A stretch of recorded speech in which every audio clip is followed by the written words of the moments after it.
بسم الله الرحمن الرحيم الحمد لله رب العالمين والصلاة والسلام على المسلمين وعلى آله وصحبه أجمعين.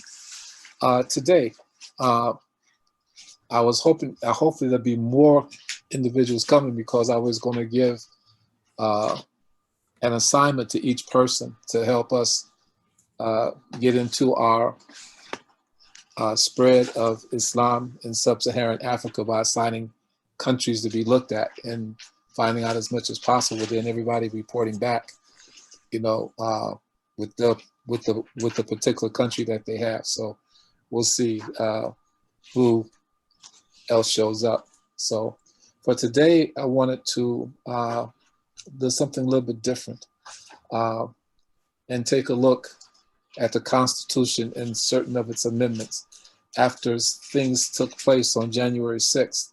You listening to the news and any number of things are being talked about in the circumstances of the Constitution and different amendments and so forth and so on.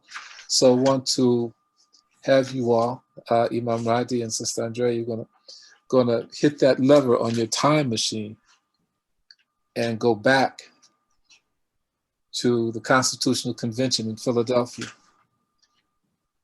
Okay, and we're not going to go through all of the amendments, but we're going to look at this just the aspect of the Constitutional Convention, because there's certain aspects about this Constitutional Convention that many people don't know, and in light of things that are taking place, it's important to know.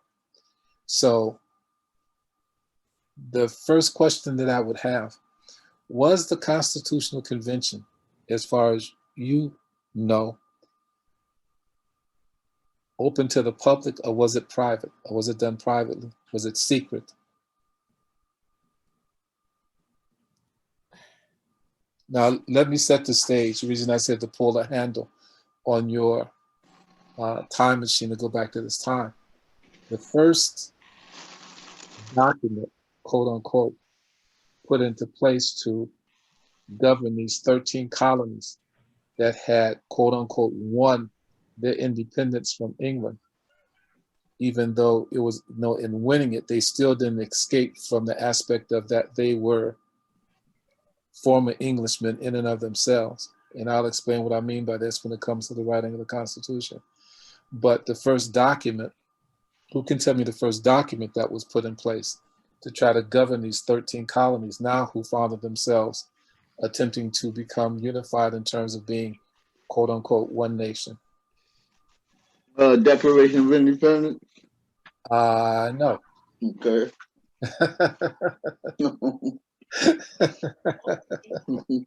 That's the one that people usually say, but that wasn't it. Mm-hmm. Okay. Sister Andrea? I have no idea. Okay. What's the question again? What was the first document put in place by the 13 colonies to try to unify them in the aspect of being one nation? Some kind of articles or something? Mm-hmm. Yes, articles of what? Articles of amendment or No. articles. I know it's articles of that Constitution. Confederation. Okay, all right. I know it's articles or something. All right.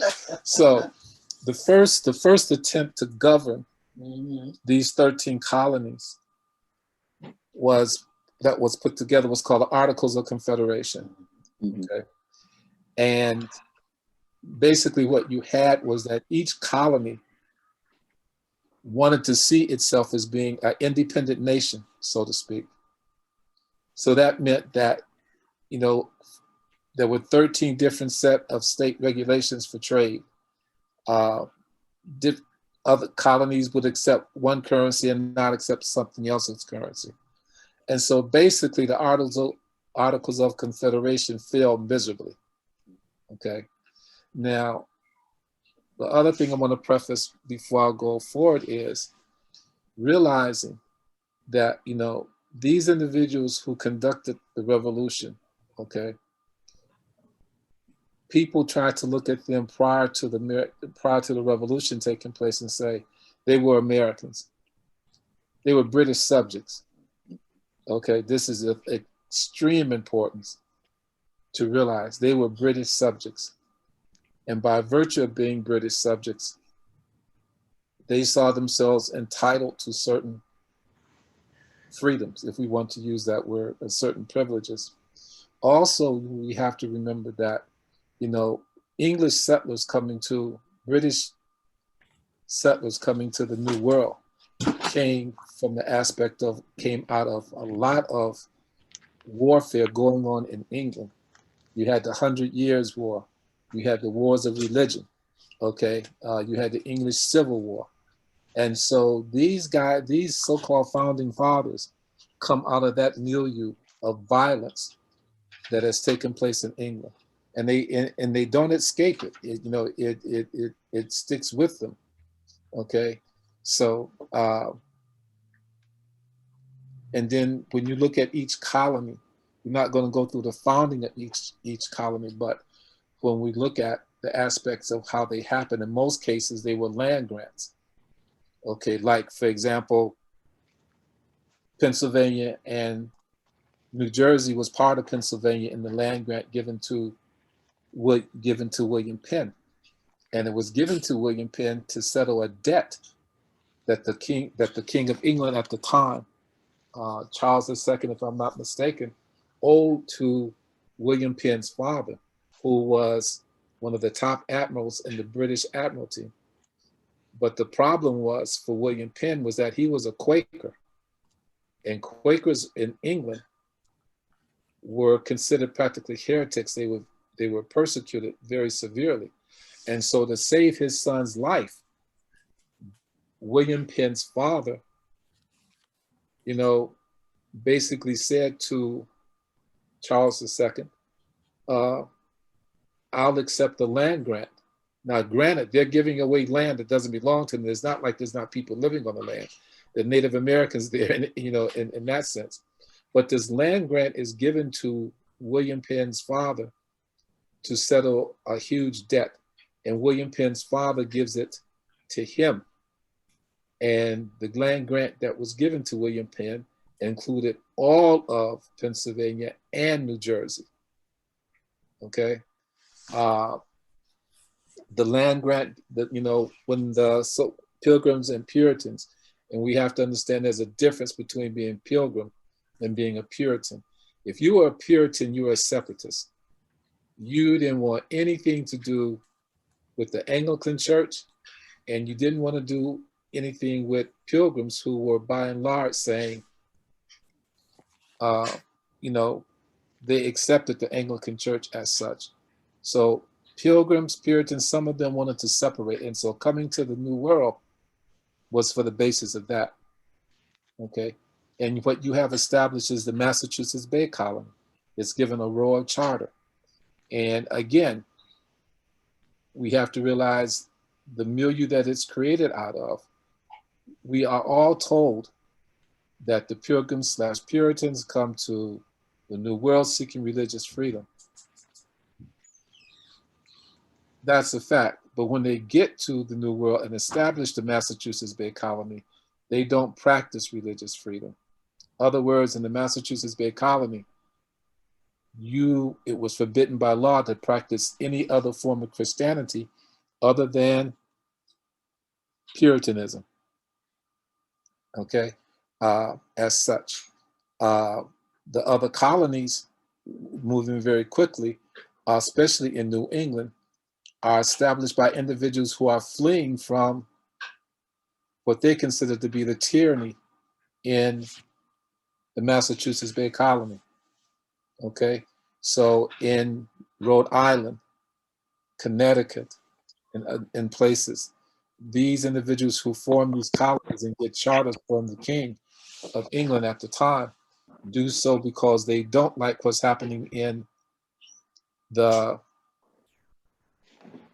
Massachusetts Bay Colony. And to give you an example, Roger Williams, who's the founder of Rhode Island, he's a Puritan minister. Okay, he's a Puritan minister. But what he objects to is the way that the founding fathers and others of importance in the Massachusetts Bay Colony are taking land away from Native Americans. And he says this is a sinful thing. It should be stopped. Well, that got him in trouble to the extent that he had to leave the Massachusetts Bay Colony just to save his own life. And thus he establishes Rhode Island. Okay. Assalamualaikum. Walaikum salam. So this is the milieu that these individuals who now call themselves American after the British, after the defeat of the British. And one thing here again to underline, Britain wasn't militarily defeated. In other words, the British military wasn't destroyed to the point that it couldn't operate effectively. The challenge that the British military had was trying to put out and stamp out rebellion by the Parliament concerned in all 13 colonies. Too much land to cover in light of what the means of transportation were at the time, especially with some of the large sizes of British troops that were moving. So you would have, British successes in one part, in the northern part of the 13 colonies, like the capture of Philadelphia. And then you would have, problems they would have in New York.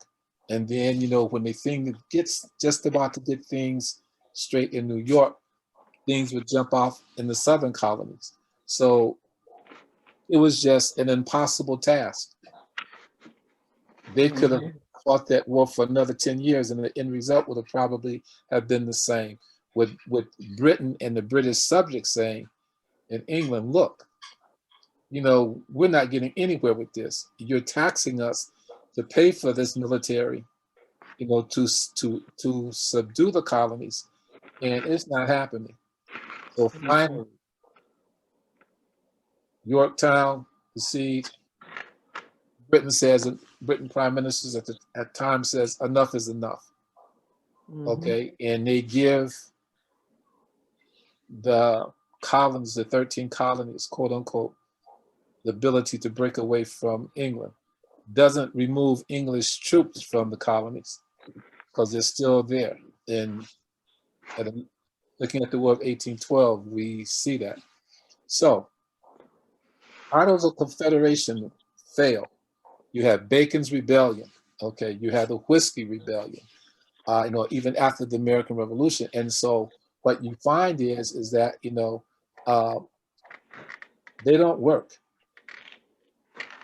So this constitutional convention that takes place in Philadelphia that ends with the Constitution. So let's go back to the original question. Was it done openly? Could people, attend it and, and witness what was happening? Could average citizens be there and put in their 2 cents about what was being discussed? No. Or was it done secretly?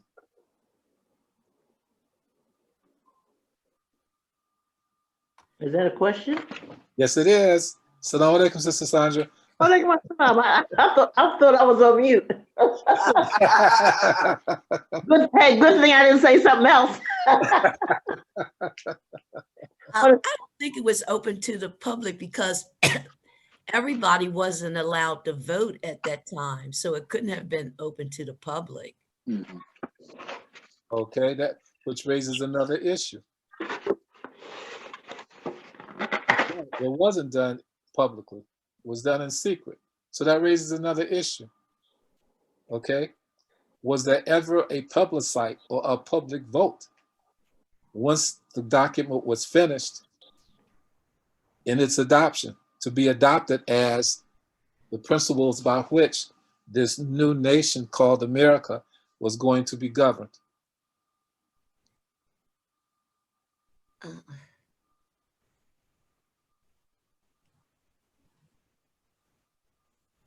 I think I read somewhere where each colony got a copy of it, but I don't know how they voted on it. I don't know. There never was a vote. No. No. Nope. The Constitution was simply by the individuals who were there, the quote unquote founding fathers, those who had been the political arm of the of the revolution prior to and up to it, They just simply let the people know that this is what was going to be used to govern the colonies and govern America. There was no plebiscite, no public voting as to the adoption of the Constitution or not. Okay. Well, they really didn't trust the people's, level of education or Well, this is very true. Okay. yeah. But that raises another question. Okay. That raises another question in light of what Sister Sandra said. Okay. So these individuals who put together the Constitution, these so-called quote unquote founding fathers, when you look at the preamble to the Declaration of Independence, and you look at the Constitution, but let's look at the Declaration for a minute. Okay. Did they really believe in that? No. How do you say no? Because the law, it was geared to land ownership of a certain class of men, and not to everybody. Okay. They couldn't have believed in it because of what was actually instituted. Okay. So if I follow what you're saying, what we're actually saying is that the Declaration, the preamble to the Constitution.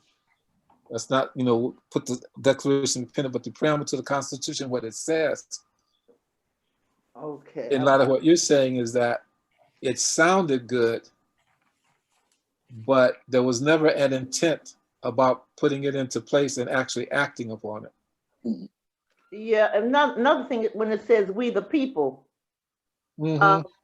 it's not "we the people." It's those who wrote it. I mean, wrote the Constitution and the laws of the land. I mean, they really weren't referring to everybody. Okay, so, and following that, if we look at "we the people," and I don't disagree with what you said, but we look at "we the people" within the context of the Constitution, when it was written, who did "we the people" refer to? White folk. Not everybody. No, not even women. Not even women. So now this is something we need to look at, okay? Mm-hmm. Because I heard Imam Radi say white folks, and Imam, in general, that's correct, but in specific, Sister Sandra has a stronger position. It wasn't all white folks. No. Okay? Certain white folks. Okay? So if we say white Anglo-Saxon Protestant males, even in that is too general. We have to be specific about what white Anglo-Saxon Protestant males we're talking about. Okay? And we're talking about landed gentry here, landowners. Yes. Okay? So not all individuals were seen as, came under that heading of "we the people." We can say it in this way though.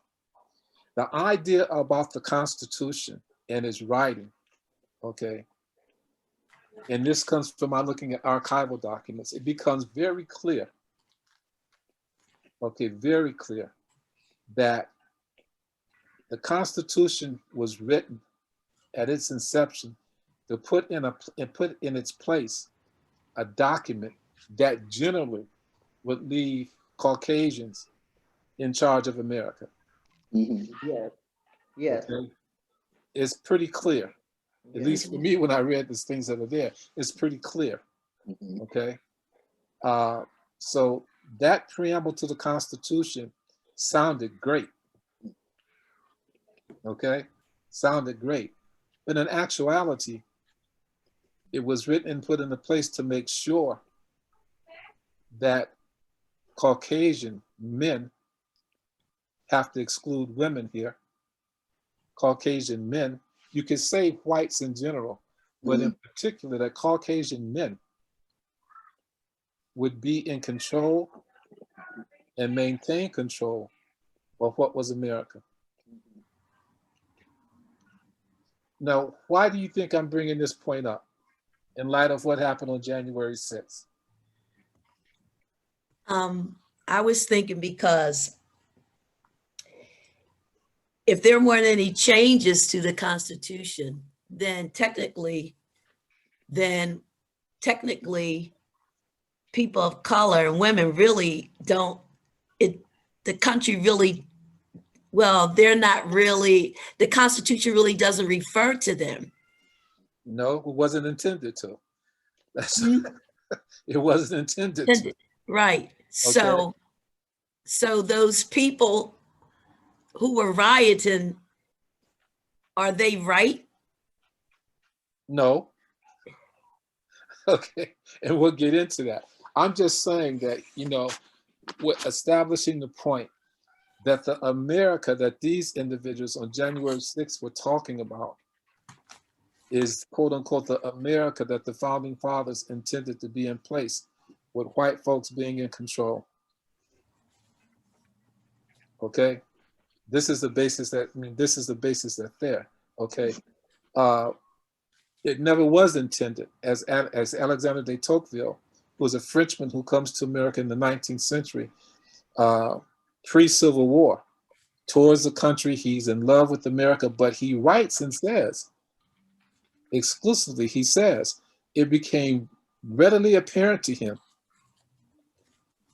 that in America, it never was intended or would be intended for women, slaves, and Native Americans to have any equality before the law or to be seen as being full-fledged American citizens.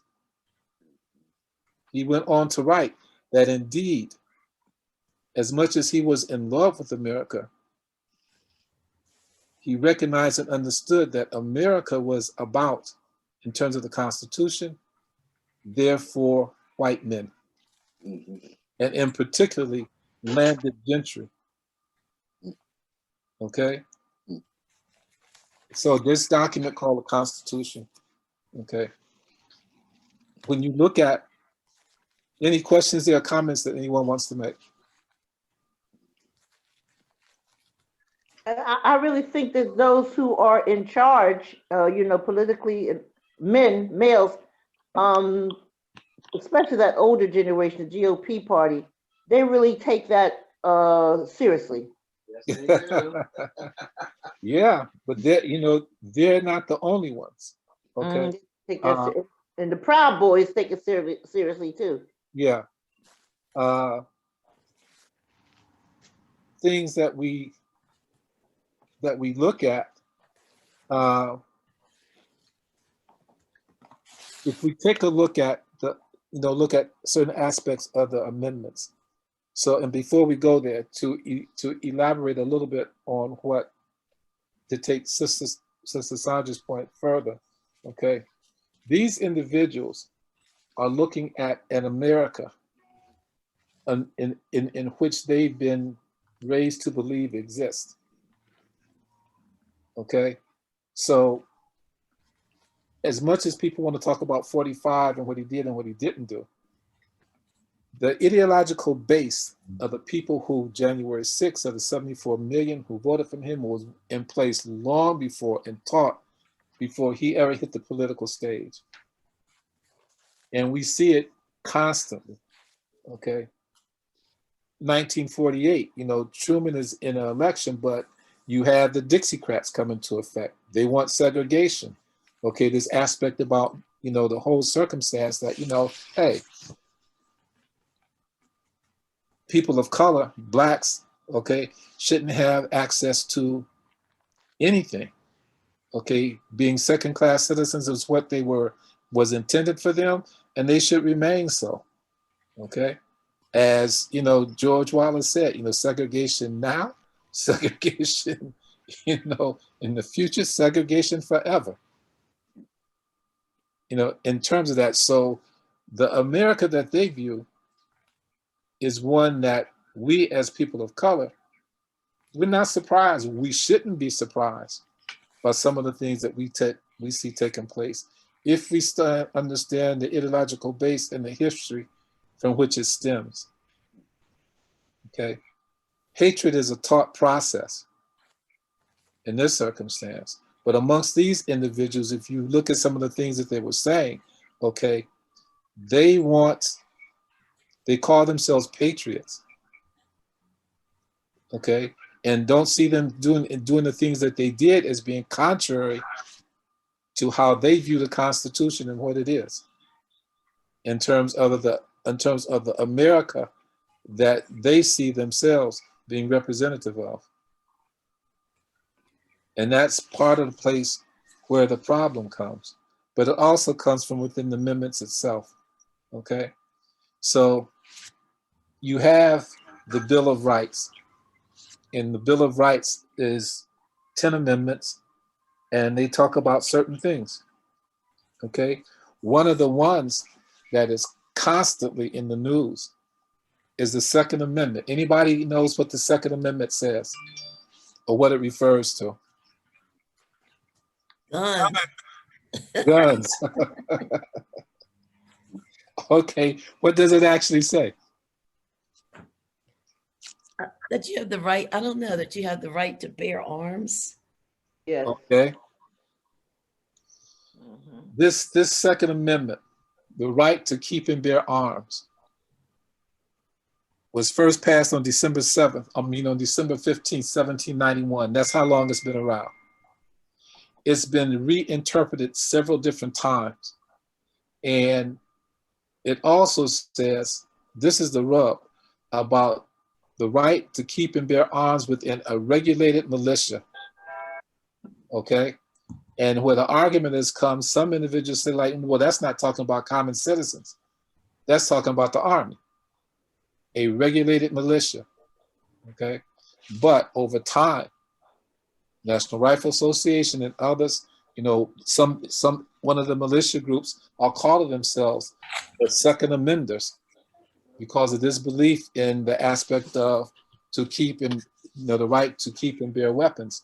One of the women who just got elected,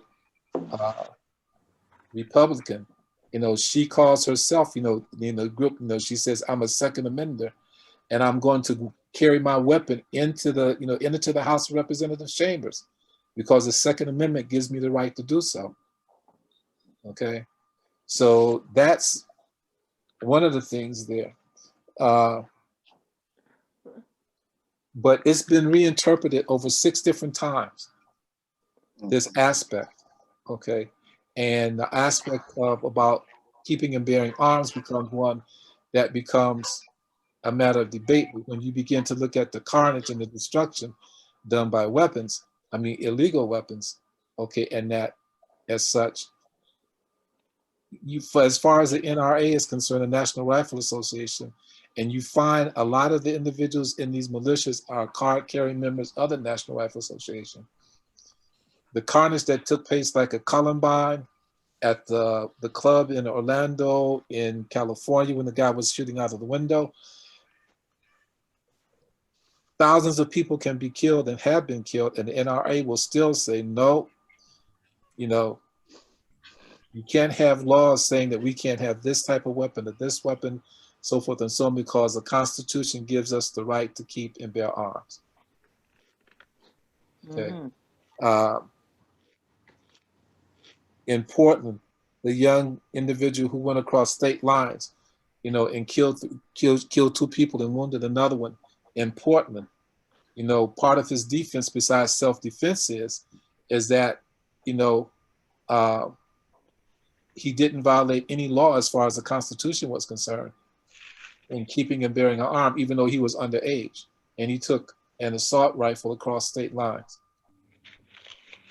Okay, so. You talking about the 17-year-old one? Yeah. What's his name? Rittenhouse? Rittenhouse, right, okay. Somebody paid his $2 million bail too. They sure did.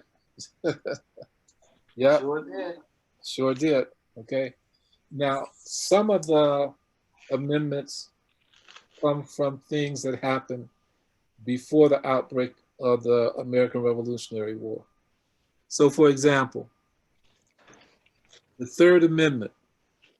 The Third Amendment says that, quote, during peacetime, the government cannot force private citizens to house soldiers in their homes or on their property. Right. Okay. This comes about because it was a circumstance prior to the revolution with the Quartering Act that the British Parliament instituted, that British commanders could arbitrarily confiscate property to house British troops. It could be a barn, it could be somebody's house, it could be whatever it was, they could do it arbitrarily. So that was put into place to stop that from happening. The Fourth Amendment. Fourth Amendment, unreasonable search and seizure. Supposedly, this means that nobody can break into your house or come into your house without a warrant and take your property, okay, or search your property. However, this is the one thing that most of us as African Americans don't realize, and it becomes extremely important. In 1857, you had the Dred Scott case that was heard by the Supreme Court. Can anyone tell me what the end result of the Dred Scott case was? Dred Scott. That a black man had no rights that a white man need to respect. It goes a little bit further than that. That he was property. Huh? That he was property. Yeah, that you're getting there. Okay. You're getting there. Okay. All right. Put those two together, and you get the finding of the Dred Scott case. Because when Dred Scott, what they just said. Okay. Imam Radi said they were property, and Sister Andrea, you said that a black man had no rights that a white man need to respect. That the black man had no rights that the white man needed to respect. Oh, okay. Okay. So Dred Scott's intention was to have his case heard before the Supreme Court. Because it was thought that he had, and he believed that once it got to the Supreme Court about having the rights to be a citizen, he would win. However, the Supreme Court, and this is why I said it's a combination of both what Imam Radi said and Sister Andrea, 1857, the Dred Scott case ruled, the Supreme Court ruled that slaves or even free slaves had no rights to citizenship. They were not citizens. Okay? Not citizens. Which meant, as Sister Andrea just said, the Fourth Amendment against the unlawful search and seizure coming to your home would not apply to them at all. Because 1857, so this meant that even if you were a freedman, no longer slavery, however you got away, Underground Railroad, however you got away and were free, no longer bound by slavery, you still were not considered to be a citizen of the United States. And which meant that any and all laws guaranteeing citizenship in America did not apply if you were a person of color, of African descent, or otherwise for that matter. But in particular, the Dred Scott case applies to individuals of African descent. The Supreme Court rules that the law of the land is that our ancestors were not citizens of America. And under that circumstance, had no rights or abilities or protections under the Constitution. And that was the devastating aspect about the Dred Scott case in 1857. The Fourth Amendment was passed, like many of the other ones, on December 15th, 1791. So how come the 14th Amendment didn't apply? Huh? Why didn't the 14th The Fourth Amendment. The Fourth Amendment. Okay. Oh, I meant the 14th. Okay. Right. The Fourth Amendment. The question was, how does that apply to today? Oh, the 14th Amendment came later. Came later, okay. The aspect of having equality before the law, okay, as how that applies now. This is 2021. And still, based off the legacy of the Dred Scott case, our people still don't have full equality before the law. By many individuals who were in Washington on January 6th, they do not see us and believe us to be citizens with all the rights and privileges guaranteed to, that are supposed to be guaranteed to citizens by the Constitution. They don't see it that way. So if you want to call them white supremacists, neo-Nazis, however you want to look at it, this is what they see. Okay? You know, you have individuals now saying that the worst thing that ever happened in America is that slavery was brought to an end. Okay? So here, when you have this circumstance, to give a better example, not having equality before the law. So if we begin to look at voter suppression and we look at the aspects of the things that were put into place to prohibit, even before now, to prohibit freedmen from voting, okay? And we'll look at the amendment that says that a person's color cannot be used to stop them, to prevent them from voting. But nonetheless, it happened, okay, as we well know. So you have this circumstance, the mindset, the ideology, still don't have equality before the law. Supposedly not as intended by what that amendment says. In other times, okay, until Civil Rights Act, certain things. Police could burst into your house anytime that they wanted to. And we see with the case with Breonna Taylor, okay, an unannounced search ended up with her being shot 9 times.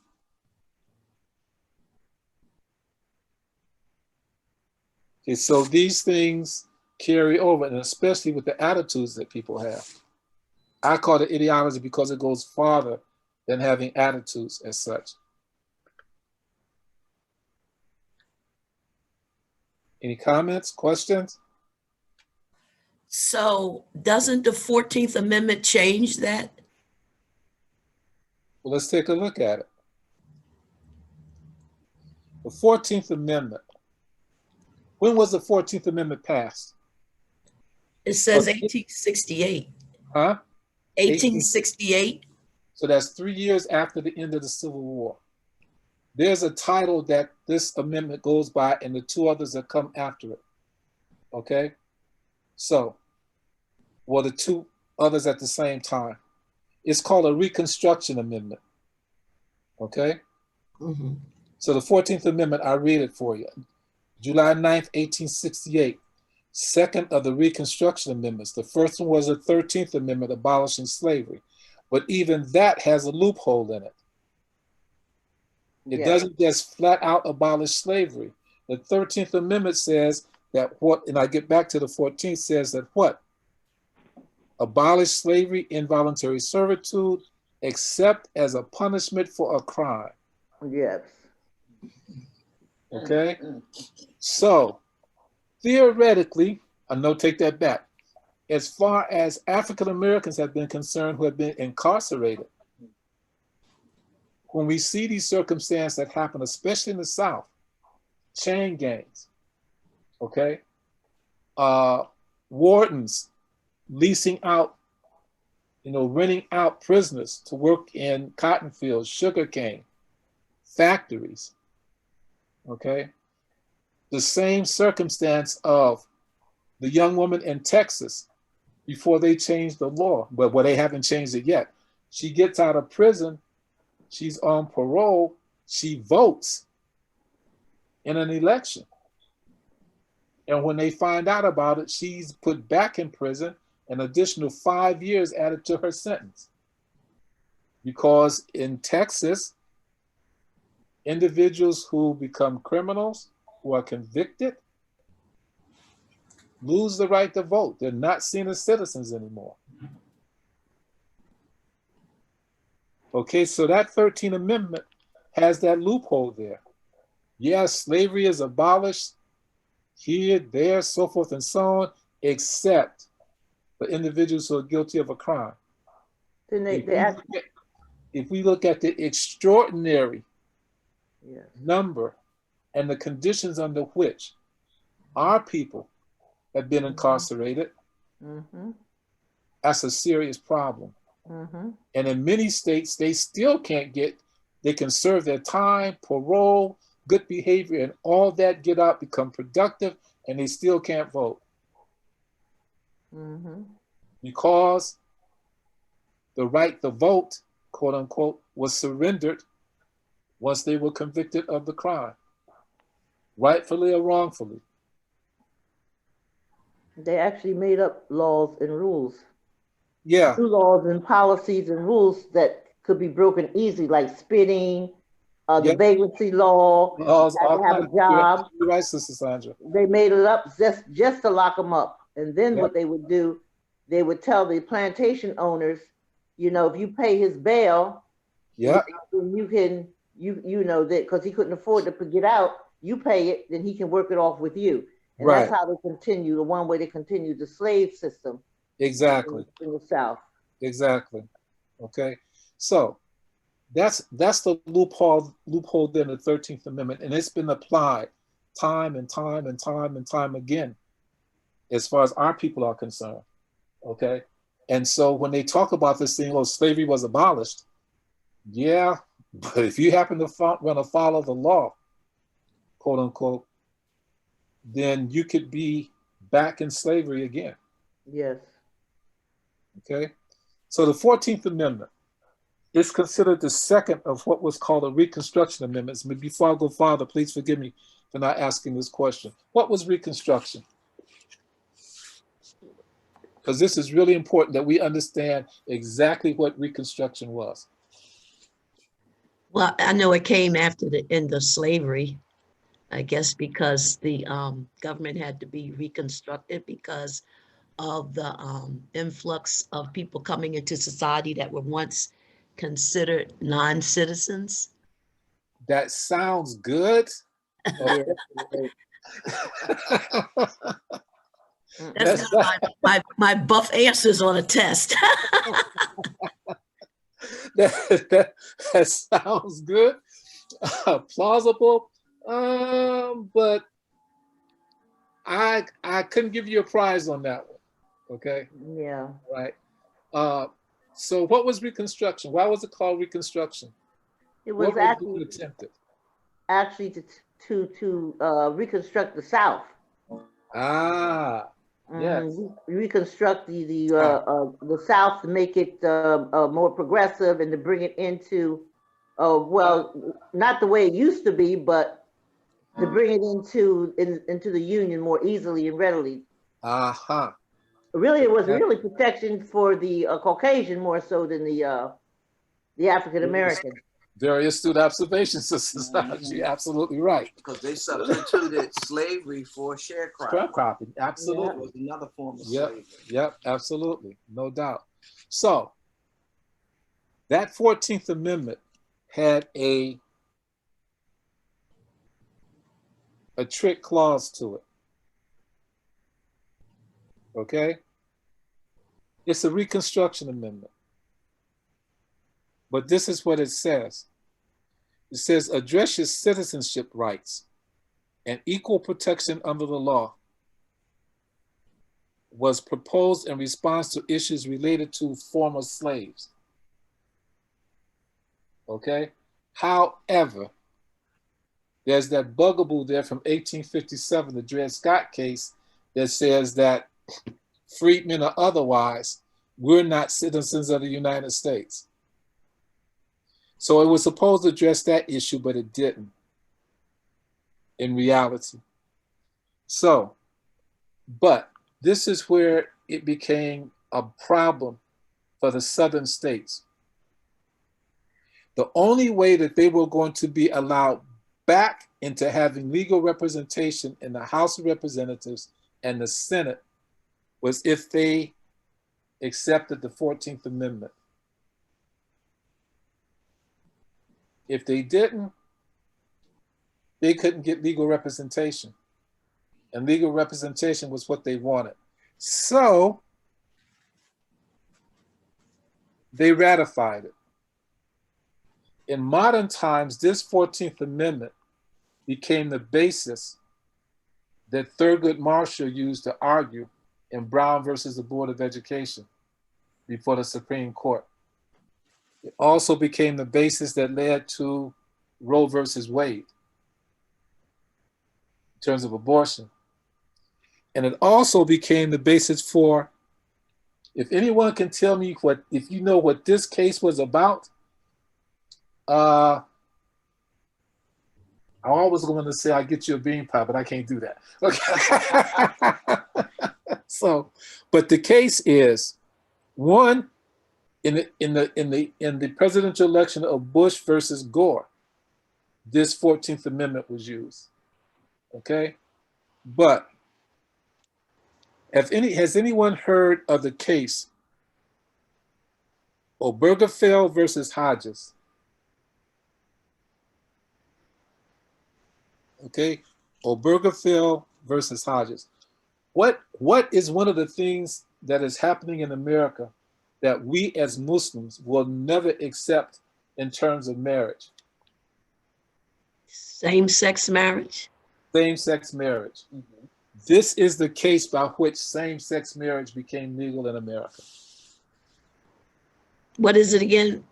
The name, I'll spell it for you, is capital O BERGEFELL versus Hodges, HODGES.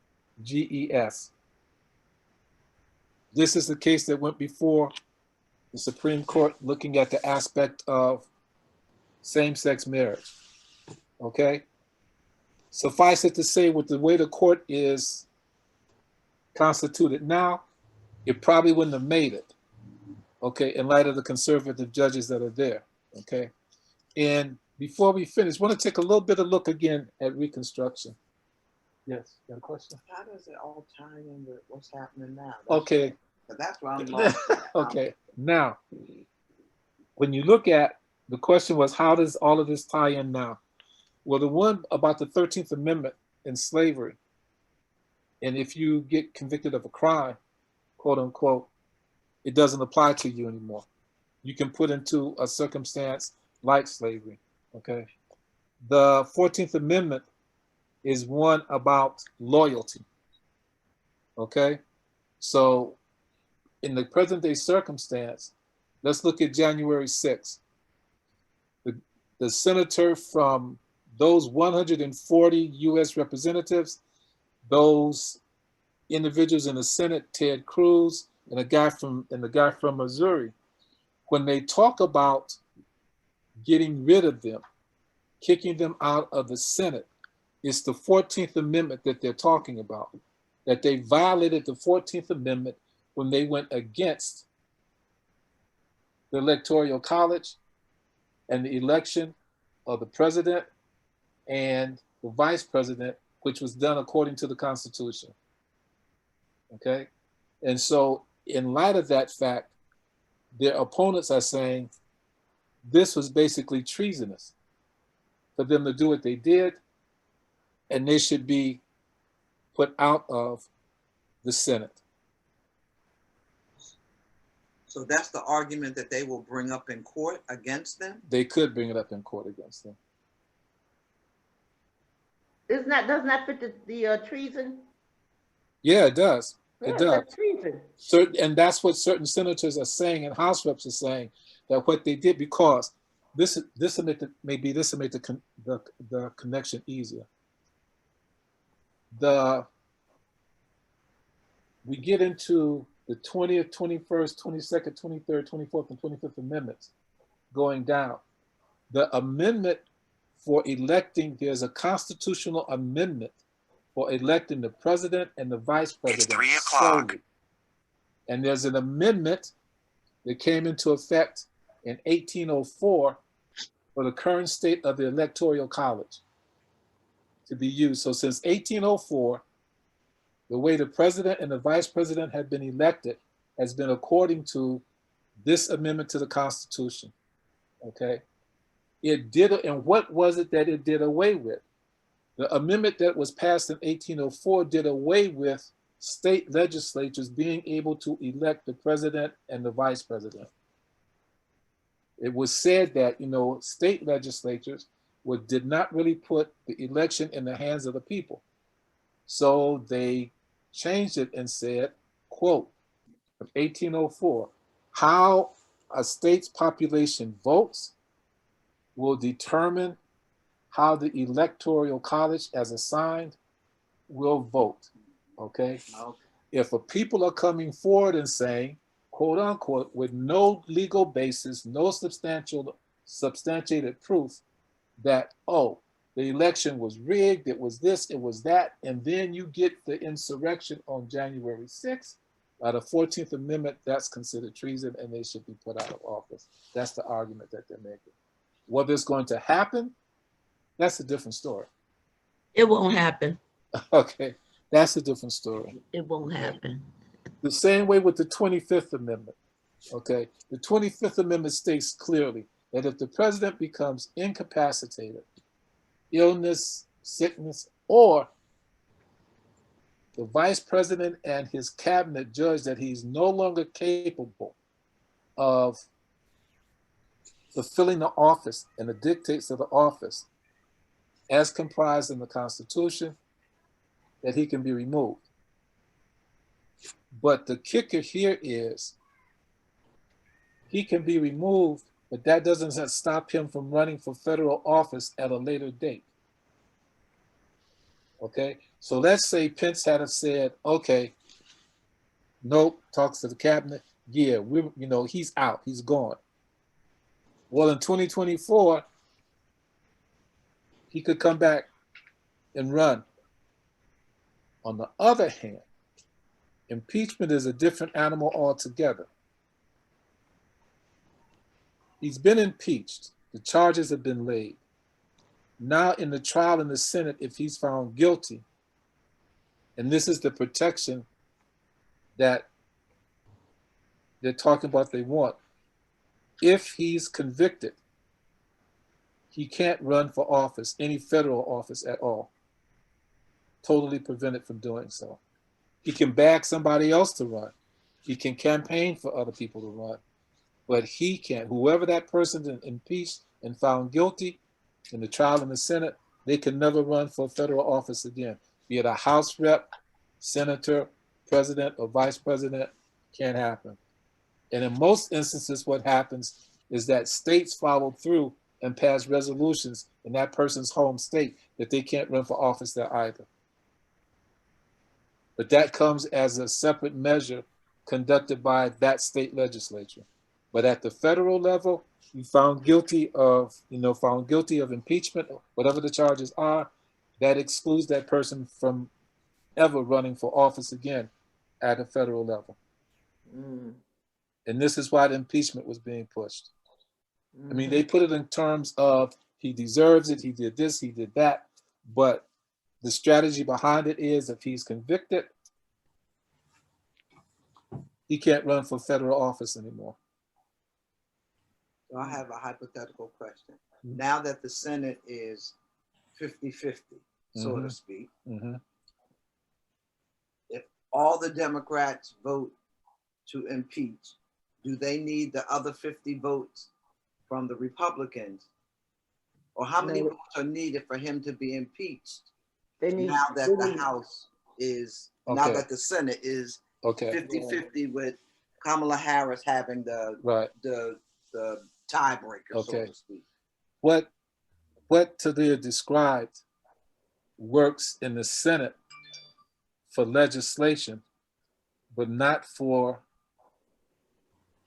impeachment. Not for the trying of a president. Okay. So he's been impeached. Right. Okay. Because the charges were laid by the House of Representatives. 232 to 197, whatever it was, he's been impeached. He's been charged. So now it goes to the Senate. Legislation-wise, any piece of legislation in the Senate where it's 50-50, she votes, gives the deciding vote. The place where difference is in the trial for the president to be found guilty. Okay, if he's found guilty, it means that 67 senators voted for him to be found guilty, 2/3 of the number. Oh, so you have to have 2/3 as Right, opposed to the 50. Right, exactly. So they need another. They need the 50 Democrats and 17 Republicans. 17 Republicans. Right. Okay. Okay. If that happens, he's found guilty. If it doesn't happen, he's not. Okay. And that becomes the question. Okay. And that's where the subtleties get into it. Everybody has looked at Mitch McConnell. Okay, because until the inauguration takes place, he's still president of the Senate. So he's not, he said, I'm not bringing, he could bring a speedy trial, but he's not. Well, what they're looking at is the things that he said as opposed to when Trump was impeached before, in which he told basically all Republicans, don't vote to find him guilty. And one, the senator from Utah did. Now, on the other hand, he's putting out official documentation saying, I'm open-minded about him being found guilty, meaning, the possibility is that he's going to vote for him. The politics about this is that traditional Republicans, however you want to look at them, they want to make sure that he doesn't have any type of control or influence over the Republican Party because it's in disarray right now. Okay, in terms of that. So, and one of the things that I wanted to do, might have one more, Sonny, to look at this. I want you to look up some groups, okay, for us to talk about next week, because I think maybe we need to take a closer look at this thing about Reconstruction. All right. Can somebody tell me who were the carpetbaggers during the time of Reconstruction? Who were the carpetbaggers? They were primarily Northerners who went south to take advantage, business-minded people. Okay. Went north to take advantage of the situation. There's always them. They still exist. Right. They're just not called carpetbaggers. Okay. Who were the scallywags?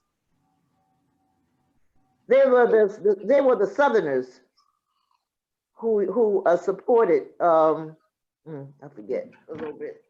They supported something. I forget. They supported they supported the carpetbaggers. Yeah, exactly. Okay. Exactly. One of the things we want to do is pay a little bit of attention to is to find out that in the South, believe it or not, there were some very influential African American scallywags. That's what I thought. Okay, that that worked with the carpetbaggers.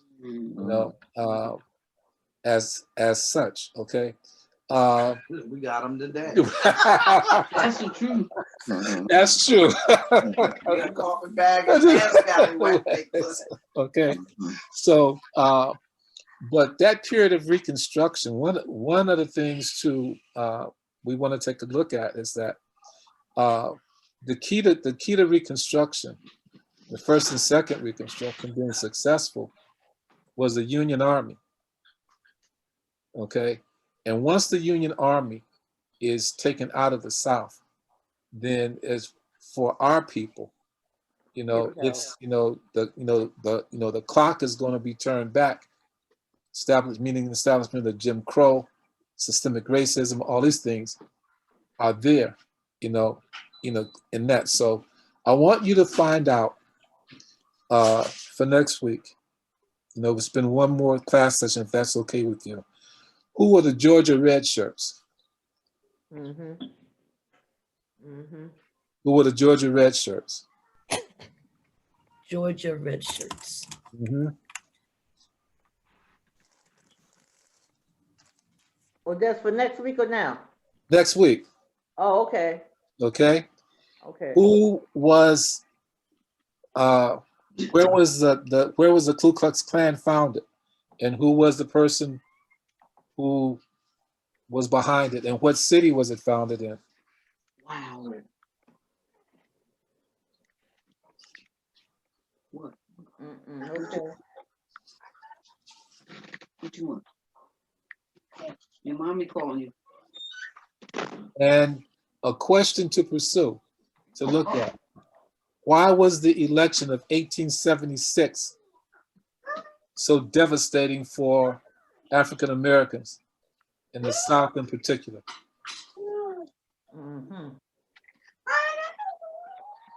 Okay. 1876, you said? What you saw? Right, 1876 and 1878. Yeah. Okay. Imam Raji, That's right. this one is for you. Uh, Okay.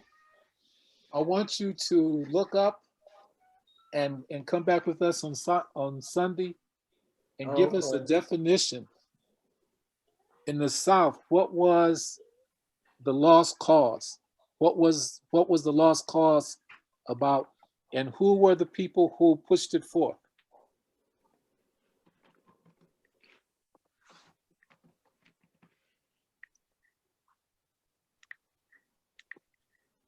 okay.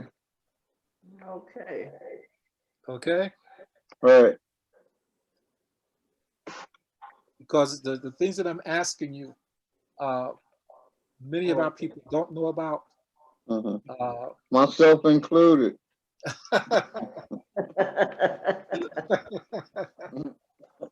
Okay, but it's part of our history, just as our Islamic history is, for us to know these things, you know, and be aware of, because those individuals, the 74 million who voted for him, those individuals who were there on January 6th, many of them do know about things that I've asked you.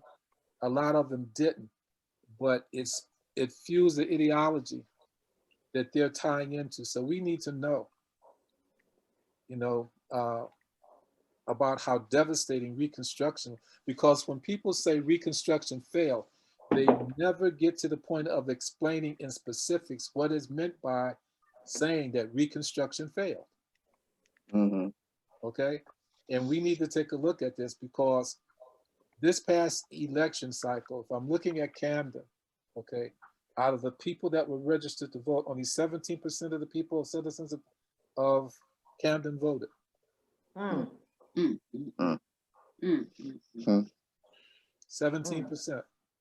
And they're young people.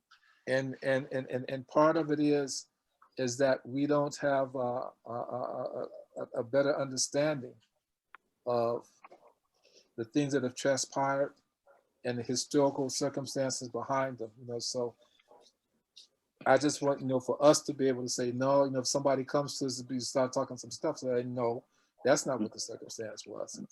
Okay.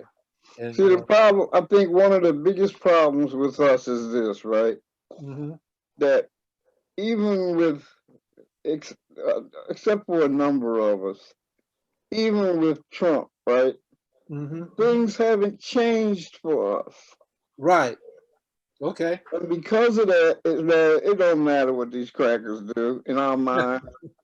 So, you know, it becomes, you know, you don't participate because basically your life is not going to change regardless of what, you know what I mean? I do remember when I was in the nation, Elijah Muhammad used to say, it just matters what size devil you want. Whether big devil or short devil or, you know, fat one or skinny one, your situation doesn't change. Right. And I think that's what happens with our people. And we don't see the importance of voting as a block and things of that nature. You know what I mean? Right. And well, we showed on this trip You know what I mean? But the majority of the people didn't I don't think were conscious. Like say for example, you're talking about this the percentages, you know, what's that? That's just like 80-some% of the population of Canada didn't even vote. It's Right. because they see these changes, you Yeah. know, in their mind. No, I agree. I agree with you. I agree with you 100%. You know, in that, you know, it's one of the things that, well, two things before we break away. One of the things is that when you look at the educational system, you know, and not only just here, you know, in Camden and elsewhere, but you know, where the majority of the, you know, the students attending the school system are children of color. I had this discussion with Sister Sandra, and I had this discussion with the principal now at Camden High. And I told him, I said, like, you know, if we're talking about college, it's one thing to be college capable coming out of high school. It's another thing to be college ready. You know, and being college capable doesn't necessarily mean that the student is college ready with the necessary skills, you know, needed intrinsically to be successful at the college level. Okay. I said, but the problem that exists is that you don't have a curriculum in which that's being taught and the things are being done, so that by the time a student goes through freshman, sophomore, junior year, and at Camden High gets to senior seminar, that what Mr. Nelthorpe, their instructor, is doing, and he's an outstanding teacher, is, you know, just, you know, rounding them into shape because everything else has been accomplished. Okay. You know, I said, so, you know, if that doesn't happen, I said, then numbers sound good for the school district. Oh, Camden's, you know, graduation rate between Woodrow Wilson and Camden High is 90%. And that looks good to the Department of Education in terms of getting money. But if they continue to follow and track these students, then they find out that out of that 90% that graduated, the non-success rate is just disheartening. You know, just disheartening. You know, when you got individuals graduating, as Sister Sandra can attest to, and you all too, coming out of high school as seniors and can't read beyond the 5th grade level. You know, and so then it becomes systemic, because if you can't read and comprehend, it becomes almost impossible to write. Yeah. You know, so and you know, and that, so and then, you know, as Imam Radi, you said correctly, you know, looking at the aspects of trying to survive, to put food on the table, whatever the case may be, sitting in and finding out what's going on and, you know, what's happening in terms of, you know, child's education. And this is not to say that some that don't have parents who do, but when I look at those who do as opposed to those who don't, for whatever the reasons is, you know, or are, there are those who don't. And when you know, we called a parent, and the mother says, you know, my son doesn't give a flying you know what about being in school, and I don't give one about him being there either. Click. Okay. You know, it doesn't bode well. Yeah. You know, in terms of that, you know. So the other thing is that, you know, yesterday, Talia and I watched the Regina King's A Night in Miami. Okay, where Sam Cooke, Malcolm, hadn't stepped into the nation yet, Cassius Clay, and Jim Brown meet after, you know, Muhammad Ali has won. You know, he's beat Sonny Liston, and he becomes champ. And I didn't see the comments, but Talia told me about some of the comments that were made. Regina King was described as by some individuals as a danger to Black people. Comments were made about, because in the movie, it's before Muhammad Ali becomes Muslim, and they're in the room, they're drinking. He goes out to party with Sam Cooke, Jim Brown, profanity, but Malcolm is there, and he's making very distinct points. And like one of the things, a person wrote and said, well, they weren't praying correctly. Well, on the one hand, I could see where that statement was made, but I didn't agree with the statement being made from the position that it was being made, because as I tell my students all the time, you got to take off your shoes and put on the other person's shoes and exist in the time that they're in. Mm-hmm. Okay. And for the time that they were in, from what Talib said to me, the way that Malcolm made Salat was correct. Mm-hmm. Within the context of who he was and what he had been taught at the time. Mm-hmm. So for someone to come and say, oh, well, you shouldn't watch the movie because he didn't pray correctly, and that becomes a huge part of why not to. Okay. I looked at it as a historian and said, okay, these 4 distinct, very talented Black men, strong Black men, and they were, in many instances, an exception for the time. So if a person looks at Sam Cooke and says, well, he was this, that, and the other, well, it comes out in the film, he had a business acumen that was out of this world. Okay, and outside of Ray Charles, he was one of the few African American performers at the time that owned his own master tapes. Okay, and he showed how he used that to benefit other African Americans who were associated with him as songwriters and stuff. So I think sometimes, the criticism comes, and it doesn't come being well thought out. And looking at the circumstance, in that, so there's a circumstance, like I'll give you a better example. Malcolm is trying to say to Sam Cooke that with the aspect of his popularity as a singer, that he had the power to jog people's minds, to drive points home. Okay. And so what he does is he shows them, he has them listen to this record by Bob Dylan, called "Blowing in the Wind." Okay, and so and he says, like, this guy went to the top of the pop charts, because people paid attention to what he was saying. Okay? And so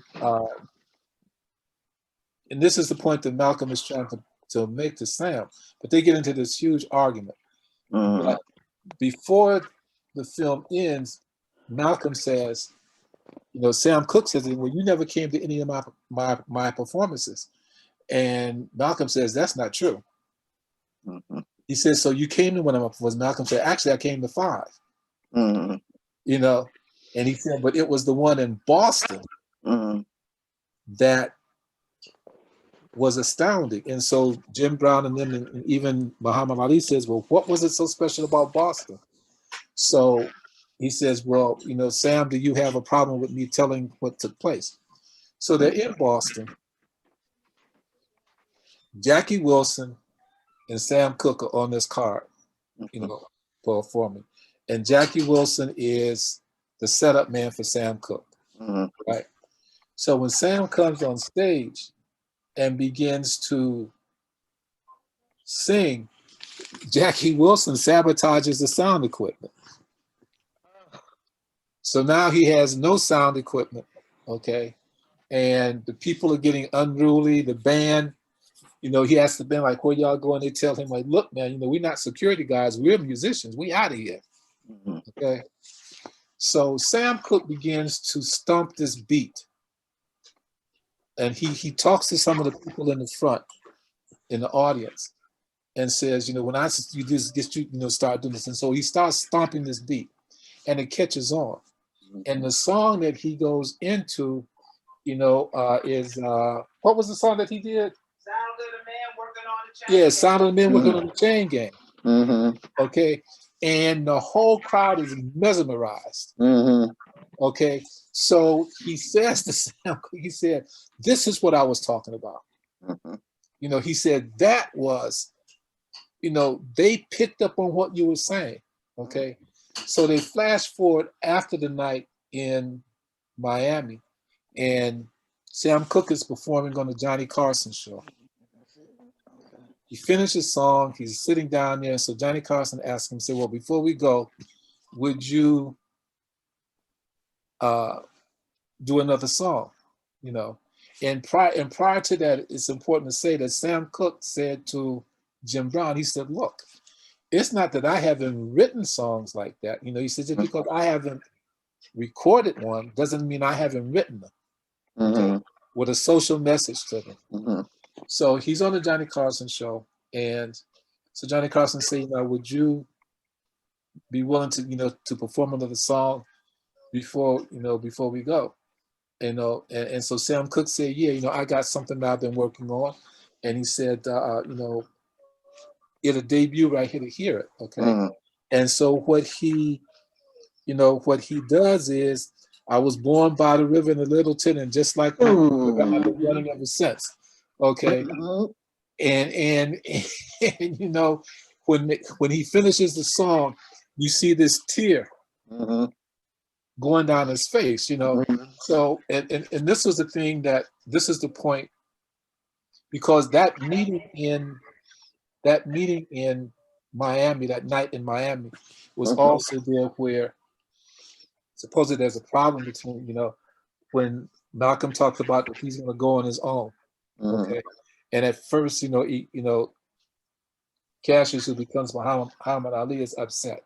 But the primary aspect was about saying to, Sam, you have something, as Malcolm said, to be weapons for our people in the struggle that we're in. You have something that you've been gifted with that can catch and hold people's attention and deliver a message.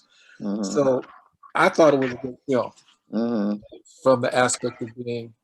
Now, I wasn't looking at that critical eye, even though Tilly and I did talk about it. Well, we both said, well, what would they make a movie where if a Muslim is making salat, that they're making it correctly. But in talking about it this morning, we looked back at the point and said, for the time period that he was in and what he had been taught as far as he was concerned, he was making salat properly. He was making prayer. Somebody said, well, they didn't say assalamu alaikum to each other, but they said peace be unto you. And I said, well, okay, fine. But they said peace be unto you, and they would respond, and peace be unto you also. So what's the problem here? In terms of that. So anyway, that's just me. Okay. You can see the forest for the trees. Right. Yeah. Exactly. Yeah. So, but anyway, it's 3:28, almost 3:30. I've enjoyed it. Look forward to next week. If anybody has any suggestions or anything, to do in terms of that, look up those things next week. I will be giving assignments for Sub-Saharan Africa. Each person will have a country to look up and to look into and discuss with us, along with what I'm going to do, how Islam spread into that country and what effect did Islam had being there. Okay, especially when we look at the age of imperialism and colonialism. Okay, so thank you so much. I appreciate it. It's just good to get together with you all. Like I said, Alhamdulillah.